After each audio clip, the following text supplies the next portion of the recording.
بسم اللہ الرحمن الرحیم۔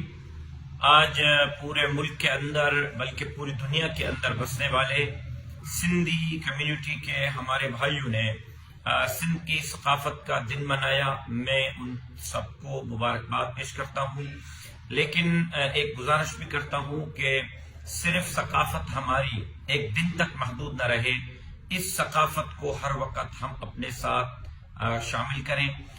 سندھ یہ صوفیہ کی، اولیاء کی، بزرگوں کی دھرتی رہی۔ سندھ سے محبت کا جو پیغام کیا، ہم اس محبت کے پیغام کو عام کریں، نفرت کو کم کرنے کی کوشش کریں۔ اور یہاں یہ بھی آج میں بتاتا چلوں کہ جمعیت علماء اسلام کے تحت پورے صوبہ سندھ کے اندر مدارس اور مساجد میں سندھ کی سلامتی اور بقا کے لیے دعائیں کی گئیں، سندھ کی وحدت کے لیے دعائیں کی گئی، ختم القرآن کیے گئے۔ اور یہ مطالبہ بھی کرنا چاہتا ہوں کہ سندھ کے اسکولوں میں سندھی ٹوپی، اجرک کی قمیص اور اس طرح کا یونیفارم جو ہے وہ نافذ کیا جائے۔ اس کے ساتھ ساتھ سندھ کے وسائل سندھ پر خرچ کیے جائیں۔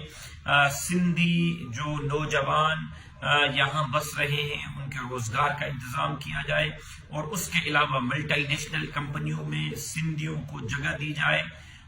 سندھ کے اندر بسنے والے جتنے بھی مختلف قبیلوں، مختلف زبانوں، مختلف قوموں کے لوگ ہیں، سب ہمارے بھائی ہیں، لیکن ان سے گزارش کروں گا کہ وہ اپنے آپ کو سندھی سمجھیں، سندھ سے پیار کریں۔